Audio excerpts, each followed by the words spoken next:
Hello students, today we will learn about Microsoft PowerPoint 2010. Microsoft PowerPoint is a powerful presentation tool. It helps us to communicate our views and ideas effectively using diagrams, photos, charts, clip art, sounds, colors, designs, and animated special effects. Students, if you press F1 key to open the Help window in MS PowerPoint 2010. PowerPoint provides additional features to organize the information in a tabular format. A table is a grid of cells arranged in rows and columns. In this lesson, we will learn how to insert a table, apply a table style, and format the table using various commands. Students, can you quickly recall which type of slide layout appears by default while opening MS PowerPoint? Before we begin, can you let me know what a table is? Let us first learn how to insert a table. To insert a table, click on New Slide drop-down arrow on the Home tab. Select the title and content layout. Click on the Insert Table icon present on the slide. The Insert Table dialog box will appear. Define the number of columns and rows. Click on OK. A table will be displayed according to the defined rows and columns. Let me share a few useful tips. Intersection of a row and a column is called a cell. Click on the Insert tab and select Table. Then go to Draw Table option to draw a table. Let us know more.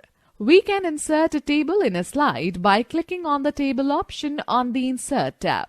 A menu will appear. Drag the mouse over the table grid to select the number of columns and rows you want in the table.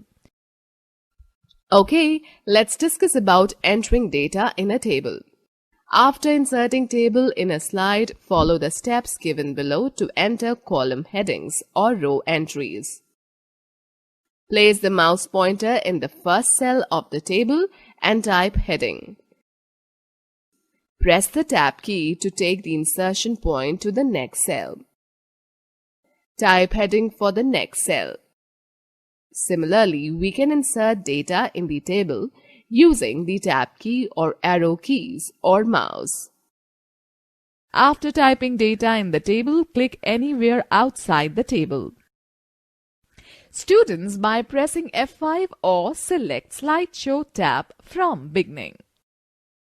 Students, let me give you a few tips related to entering data in a table. Number 1. To edit data in a table, click on the cell to be modified and make changes in it. Number 2. To insert new rows in a table. Place the insertion point in a cell. Click the right mouse button. Select the Insert option and click either on the Insert Rows above or Insert Rows below sub-option. You can also select any of the options from the Layout tab. Number 3. To apply different background colors. Select the table by clicking anywhere on its border. Click on Shape Fill button in the Drawing group on Home tab. Select a color of your choice. Number 4. To delete a row or a column from a table, select the row or column you wish to delete. Click on the Delete button in the Rows and Columns group on the Layout tab. Select the required option. Before we move further, quickly tell me, how will you insert a new row in a table? Now let us talk about table tools. When you insert a table in PowerPoint 2010, a new tab, Table Tools, appears. You will find various tools and commands present on its Design and Layout tabs, such as Border, Shading, Draw Table, Table Styles, Merge Cells, Split Cells, etc. These tools are helpful while formatting a table in the slide. Let us understand about formatting a table style. First, let me explain you table styles. When you insert a table, PowerPoint automatically applies the table styles to the table. You can view various styles in the Table Styles group on the Design tab under the Table Tools tab. To apply a table style, first select the table. Click on the Design tab to access all the table styles and other options in this tab. Hover the cursor over any table style to see its live preview on the slide. Click on the More drop-down arrow of the Table Styles group to view all the options. Click on the desired style to select it. Okay students, let us know more. To apply table effects, select the rows or columns. In the Table Tools tab, click on the Design tab. Then go to Table Style group. Then go to Effects option. Let me tell you how to change table shading. Select the table. Click on the Design tab. Select the rows or column that you want to modify. Click the shading option in the Table Styles group and select any color of your choice. You can also select any other option from the drop-down list of shading command. Let us now find out about aligning text. Alignment refers to the positioning of text in a table or cells or rows or columns. By default, the text is aligned to the top of a cell. You will find 6 alignment buttons on the Layout tab, which are Align Text Left, Center, Align Text Right, Align, that is top, Center vertically, and Align Bottom. Select the cells or rows or columns whose text alignment you wish to change. Click on Center Vertically button in the Alignment group on Layout tab. Observe the change in the text alignment. Likewise, you can select any alignment from the given choices. Alright students, let us learn about charts in PowerPoint. Chart is an effective way to display data in a graphical and pictorial form. Charts make it easier to show comparisons and growth, relationship among the values and trends in data. Charts provide an accurate analysis of information. When we insert a chart, the data is displayed in a special window called Data Sheet. A chart gets updated automatically with any change in data. Can you now let me know the importance of charts in PowerPoint? Let us discuss the components of a chart. Number 1. Chart area. The chart area includes the complete area and all the objects in a chart. Number 2. Category axis or x-axis is the horizontal axis. The matter that is compared and presented in the chart comes under it. Number 3. Value axis. Value axis or y-axis is the vertical axis that is used to plot the values. Number 4. Data series are the bars, slices or the other elements that show the data values. Number 5. The category names are the labels displayed on the x and y axis. Number 6. The plot area is a window within the chart area. It contains the actual chart itself and includes plotted data, data series and category and value axis. Number 7. Legend. It depicts the colors, patterns or the symbols that are assigned to the data series. Number 8. Chart title. It describes the aim and contents of the chart.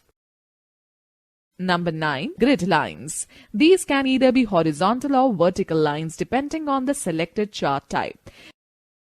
They extend across the plot area of the chart. Grid lines make it easier to read and understand the values. Okay students, now let us learn about inserting a chart. To insert a chart on a slide, follow these steps. Click on the Layout button present on the Home tab and select the Title and Content layout from the drop-down menu. Select the Click to Add Title placeholder and type Monthly Expenses. Click the Insert Chart icon on the slide. The Insert Chart dialog box appears. Select the chart type in the left pane and the subtypes of the selected chart will be reflected on the right pane. Select the column chart and click on OK. The chart will be displayed with a data sheet that contains the default data. You can replace the default data with your own data. To delete all the data from the data sheet, move the mouse pointer to the blank button, upper left corner of the column indicators. The mouse pointer changes into a large plus sign of white color. Click on the button. The entire data sheet will be selected. Press the Delete key. Click the cell beneath column B, that is B1. Type Jan, press the Tab key. Type Web, press the Tab key. Type March and press the Enter key.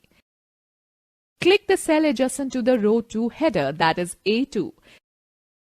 Type Food, press the down arrow key.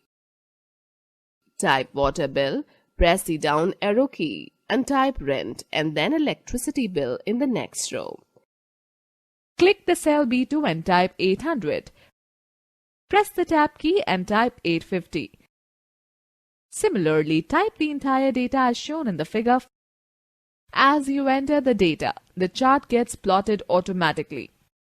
To close the data sheet, click on the Close button on the title bar of the data sheet. Let us know more. We can also insert a chart in any slide by using the Chart button present on the Insert tab in the Illustrations group. Okay, let us now find out how to change the chart type. You can change the chart type as needed. To change the chart type, select the chart. Click on Design tab under Chart Tools. Click on the Change Chart Type button in the Type group. The Change Chart Type dialog box will appear. Select any chart type and click OK. The chart will change accordingly. Students, note the fact that if you select the chart and click on the Select Data button in the Data group on the Design tab, the Select Data Source dialog box will open, which contains option to add or edit or remove series, change the chart data range, etc. Make the modifications as needed. Let us now learn how to format a chart. Formatting improves the appearances of a chart. We can format the chart to add title, change the text, font, line, color, width, border, style, legends, data series, etc. When we insert a chart, 3 new tabs will appear on the ribbon. Design, Layout and Format, containing various chart tools and commands that allow you to modify and format the chart. Students, splitting a cell means dividing the cell further into separate cells, rows or columns. Place the pointer on any cell and select the Split Cells tool in the Layout tab. Whereas to combine the data in a single cell, use Merge Cells option in the Layout tab. Let's now learn how to modify the chart layout. The chart layout determines how specific chart information will appear. To change the chart layout, select the chart and click on the Design tab. Scroll through the options in the Chart Layout group or click on the More drop-down arrow to all the available chart layout options at once. Select any chart layout according to the need. Now, let's look at additional chart formatting. Use the tools on the Format tab to modify the chart in various ways. Using this tab, we can change the chart outline, format the chart text and more. Let us now find out how to change the shape, styles and color. Quick styles for lines include line styles, gradients, various effects and shadow. Select the line that you want to change. Select any quick style from the Shape Styles group on the Format tab under Chart Tools, or to view more quick styles, click the More button and select the desired style. Students, a note for you. Likewise, you can change the background color, outline, and effect by using the Shape Fill, Shape Outline, and Shape Effects options, respectively, in the Shape Styles group. Now we will discuss about changing background colors and patterns. We can modify a chart by changing its colors, patterns, and background. Right-click on the plot area of the chart and select the Format Plot Area option from the context menu. The Format Plot Area dialog box will appear. Select the border styles, border color, shadow effect according to your choice. Click on the Fill tab. Then click on the Picture or Texture Fill option from the right pane as shown in the figure. Select the Texture button and choose the required texture from the display choices. Click on Close button and observe the change. Students, let us know more. After closing the data sheet, if you want to make any correction or modification in data, you can reopen it through Chart Tools, then go to Design tab, then go to Data Group, then go to Edit Data option. Or right-click on the chart. Select Edit Data option from the Shortcut menu. Okay students, if you want to know more about PowerPoint 2010, visit http://office.microsoft.com/in/PowerPoint help/PowerPoint #2010 #tips and #RZ102673175175.aspx. Let us quickly glance through the key points discussed in this chapter. Microsoft PowerPoint is a powerful presentation tool. To insert a table in a presentation, select Title and Content from the New Slide button on the Home tab. We can apply formatting effects on a table by using Table Tools, Design and Layout tabs. Chart is an effective way to display data in a graphical and pictorial form. Chart area includes the complete area and all the objects in a chart. Plot area includes plotted area, data series, category, and value axis. The chart title describes the aim and contents of the chart.